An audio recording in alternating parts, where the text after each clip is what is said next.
Hello friends, तुम्ही average क्लॉजची working note लिहून घेतली असेल. तुम्हाला ॲव्हरेज क्लॉज ही कॅल्क्युलेट करायला सांगितला जातो. ॲव्हरेज क्लॉजचं इक्वेशन आहे claim is equal to loss of stock into amount of policy upon cost of stock on date of fire. ही जी अमाऊंट ऑफ पॉलिसी आहे ती cost of stock on date of फायरपेक्षा कमी असली पाहिजे. काय असली पाहिजे? कमी असली पाहिजे. तेव्हाच ॲव्हरेज क्लॉज काय होत असतो? ॲप्लिकेबल होत असतो. आता हे इक्वेशन तुमच्या सर्वांच्या पाठ असलं पाहिजे. काय इक्वेशन आहे? Claim is equal to loss of stock into amount of policy upon cost of stock on date of fire. म्हणजे amount of policy cost of stock on date of फायरपेक्षा काय पाहिजे? कमी पाहिजे. आता ॲव्हरेज क्लॉजचंच एक्झाम्पल आपण पाहणार आहोत. हे एक्झाम्पल आहे. नोटबुकमध्ये तुम्हाला लिहायला सांगितलं होतं, लिहिलंही असेल. आता जेव्हा आपण पहिल्या स्टेप बाय स्टेपनं जाऊयात. पहिली स्टेप काय करत असतो? नेहमी काय शोधून काढत असतो? Date of fire. काय शोधून काढतो? Date of fire. ओके, किती असेल डेट ऑफ फायर? इथे काय सांगितलंय पहा. Fire occurred in the godown of mister P on 27 जुलै 2006. कधी गोडाऊनमध्ये आग लागलेली आहे? 27 जुलै 2006. म्हणजे डेट ऑफ फायर किती झालं? 27 जुलै 2006. त्यानंतर कोणतं वर्ष लिहितो आपण? Current year. काय शोधून काढतो? Current year. करंट इयर हे डेट ऑफ फायरपर्यंत असतं. आता इथं देताना काय सांगितलंय? 31 डिसेंबर सांगितलेलं आहे. 1 जानेवारी सांगितलंय. याचा अर्थ वर्ष स्टार्ट कधी होईल? 1 जानेवारी 2006 टू 27 जुलै 2006. ओके, त्यानंतर काय करत असतो? Last year.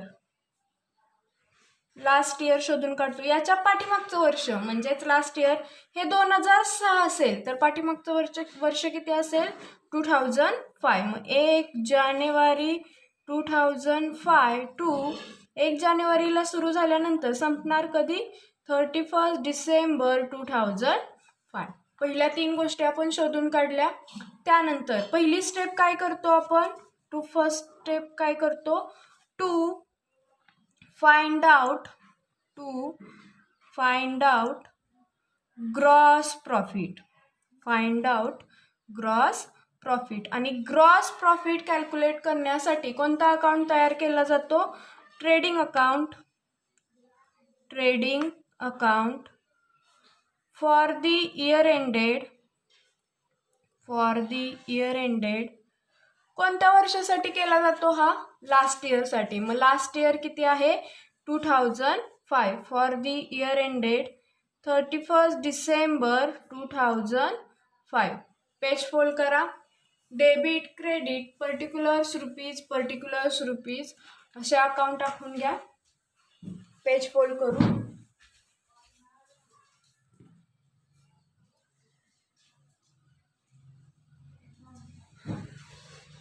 Debit, credit, particulars rupees trading account. Okay, पाहता 2005च्या सर्व गोष्टींचा आपल्याला विचार करायचा आहे. पहिली स्टेप नेहमी लास्ट इयरसाठी करत असतो. तर लास्ट इयरसाठी कोणकोणती इन्फॉर्मेशन दिले पहा. स्टॉक ऑन 1 जानेवारी 2005. 1 जानेवारी 2005 कोणतं वर्ष आहे? लास्ट इयर आहे. याचा अर्थ हा काय असणार आहे? लास्ट ओपनिंग स्टॉक असणार आहे. याला म्हणायचं टू ओपनिंग स्टॉक. किती आहे ओपनिंग स्टॉक? 30,000. 30,000. त्यानंतर स्टॉक ऑन 31 डिसेंबर 2005. 31 डिसेंबरचा स्टॉक म्हणजेच कोणता स्टॉक आहे हा? By closing stock. Closing stock कुठे दाखवतो? ट्रेडिंग अकाउंटच्या क्रेडिट साईडला. 35,000. 35,000. त्यानंतर काय सांगितले, परचेसेस फॉर 2005. परचेसेस कोणते दिलेत, 2005चे परचेसेस. कुठे दाखवतो 2005चे परचेसेस, ट्रेडिंग अकाउंटच्या डेबिट साईडला. टू परचेसेस किती आहेत, 80,000, 80,000. त्यानंतर काय आहे, परचेसेस फ्रॉम 1 जानेवारी 2006 टू 27 जुलै 2006. हे कोणतं वर्ष आहे, 1 जानेवारी 2006 ते 27 जुलै 2006. कोणतं वर्ष आहे, करंट इयर आहे. मग करंट इयरचा विचार कोणत्या स्टेपमध्ये करतो आपण, तिसऱ्या स्टेपमध्ये. त्यानंतर काय सांगितलंय, सेल्स फॉर 2005. 2005 आलं म्हणजेच पहिल्या स्टेपमध्ये येणार, बाय सेल्स किती येणार, 1 lakh, 1 lakh. Sales from 1 January 2006 to 27 जुलै 2006. म्हणजे कोणते सेल्स आहेत, हे करंट इयरचे सेल्स आहेत. आणि करंट इयरच्या सेल्सचा विचार तिसऱ्या स्टेपमध्ये करतो. या स्टेपमध्ये होणार का, नाही. स्टॉक सॅल्वेज म्हणजेच सॅल्वेज गुड्स. अमाऊंट ऑफ पॉलिसीचा विचार ॲव्हरेज क्लॉज कॅल्क्युलेट करताना करतो. Calculate loss of stock with and average clause. Okay, झालं. म्हणजे याचा अर्थ पहिल्या स्टेपमध्ये ज्या इन्फॉर्मेशन येतात त्या सर्वांचं आपलं पोस्टिंग करून झालेलं आहे. त्यानंतर काय करायचं, अकाउंट क्लोज. इथं 1 लाख आहे, 35,000. इकडची टोटल जास्त आहे, 1,35,000, 1,35,000. दोन्ही साईडला लिहून घ्या, 1,35,000. डिफरन्स कितीचा येईल, 25,000. 25,000चा डिफरन्स येईल. त्याला म्हणायचं टू ग्रॉस प्रॉफिट. ओके, ब्रॅकेटमध्ये म्हणायचं बॅलन्स. पहिली स्टेप लक्षात आली तुमच्या. काय केलं आपण, की ग्रॉस प्रॉफिट कॅल्क्युलेट केला. त्यानंतर नेक्स्ट स्टेप काय करतो आपण, second step, to find out gross profit ratio.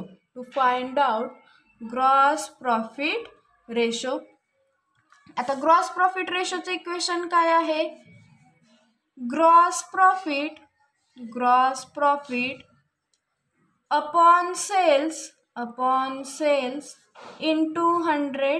Gross profit upon sales into 100. किती होता ग्रॉस प्रॉफिट, 25,000, 25,000. अपॉन सेल्स किती आहेत, 1 लाख, 1 लाख. इंटू काय करायचं, 100. मग किती पर्सेंटेज येईल, याचं किती पर्सेंटेज येणार, 25%. किती येईल ग्रॉस प्रॉफिट रेशो, 25%. कॅल्क्युलेटरवर करा कॅल्क्युलेशन. त्यानंतर तिसरी स्टेप काय करत असतो, to find out cost of stock on date of fire. तिसरी स्टेप. तिसऱ्या स्टेपसाठीही cost of stock on date of fire calculate करण्यासाठीही कोणता अकाउंट तयार केला जातो, ट्रेडिंग अकाउंट अप टू 27 जुलै 2006. आता 27 जुलै म्हणजे कोणतं वर्ष आहे, हे करंट इयर आहे. त्यासाठी ट्रेडिंग अकाउंट तयार करा, पेज फॉल करून debit credit particulars rupees. Okay, आता पाहूयात कोणकोणत्या इन्फॉर्मेशन पाठीमागं. पहिली स्टेप यामध्ये लिहावा लागतो तुम्हाला ओपनिंग स्टॉक. त्यामध्ये आता बघा, हा जो लास्ट इयरचा क्लोजिंग स्टॉक आहे तो या वर्षीचा म्हणजे नेक्स्ट इयरचा काय असणार आहे, ओपनिंग स्टॉक असणार आहे. म्हणून इथं पहिलं लिहून घ्यायचं टू ओपनिंग स्टॉक. किती होता लास्ट इयरचा क्लोजिंग, 35,000. तो इथे लिहून घ्यायचा 35,000, 35,000. त्यानंतर ज्या इन्फॉर्मेशन आपल्याला माहीत आहे त्या गोष्टींचा विचार करूयात. हा पहा एक्झाम्पलमध्ये दिलेला स्टॉक ऑन 1 जानेवारी 2005. हा ओपनिंग स्टॉक लास्ट इयरचा होता, त्याचा विचार केलेला. हा क्लोजिंग स्टॉक होता, तोच या वर्षीचा काय झाला, ओपनिंग स्टॉक झाला. परचेसेस 2005चे, 2005 लास्ट इयर होतं, त्याचा विचार या स्टेपमध्ये करत नाहीत. परचेसेस फ्रॉम 1 जानेवारी 2006 टू 27 जुलै 2006. म्हणजे हे कोणते आहेत परचेसेस, करंट इयरचे. म्हणजे या स्टेपमध्ये या परचेसेसचा विचार होणार. त्याला म्हणायचं टू परचेसेस किती आहेत, 12,600, 12,600. सेल्स आहे 2005चे, 2005चे सेल्सचा विचार झालेला आहे लास्ट स्टेपमध्ये. सेल्स फ्रॉम 1 जानेवारी 2006 टू 27 जुलै 2006 म्हणजे हे सेल्स आहेत करंट इयरचे. करंट इयरचाच या स्टेपमध्ये विचार करतो. सेल्स कुठे दाखवले जातात? ट्रेडिंग अकाउंटच्या क्रेडिट साईडला. बाय सेल्स किती आहेत? 40,000 40,000. पुढे आहे स्टॉक सॅल्वेजचा यामध्ये विचार केला जात नाही. त्यानंतर आहे अमाऊंट ऑफ पॉलिसी. या स्टेपमध्ये याचा विचार केला जात नाही. आता परचेस हे झाले. आता या स्टेपमध्ये एक एक्स्ट्राचा पॉईंट तुम्हाला स्वतःहून लिहावा लागतो, तो टू ग्रॉस प्रॉफिट. काही लिहिलं जातं यामध्ये? Percentage on sales. आता हे सेल्स किती आहेत? 40,000 40,000 इंटू किती पर्सेंटेज आलेला ग्रॉस प्रॉफिट रेशो आपला? 25%, 25% आलेला. म्हणजे किती येणार मग कॅल्क्युलेशन? 40,000चा 25% 10,000 10,000. ही स्टेप केल्यानंतरच हा अकाउंट क्लोज केला जातो. अकाउंट क्लोज करायचा कितीने टॅली होईल? 57,600 57,600 आणि डिफरन्स कितीचा येईल? 17,600 17,600. त्याला म्हटलं जातं by cost of stock on date of fire. Star करा. बॅलन्स इन फिगर असते ही. अंडरलाईन करा. ब्रॅकेटमध्ये म्हणा बॅलन्स. ओके. यानंतर तिसऱ्या स्टेप नंतर आपण नेक्स्ट स्टेप कोणती करतो? To find out loss of stock. कोणती स्टेप करतो आपण? 4th step. To find out loss of stock. Equation काय आहे लॉस ऑफ स्टॉकचं? Loss of stock is equal to cost of stock on date of fire minus salvage goods. आता cost of stock on date of fire किती आलेलं आपलं ते check out करूया. किती आलेलं आपलं cost of stock on date of fire? 17,600 17,600. आणि सॅल्वेज गुड्स कुठे दिलेले असतात? एक्झाम्पलमध्ये. सॅल्वेज गुड्स, स्टॉक सॅल्वेज म्हणजेच सॅल्वेज गुड्स किती आहेत?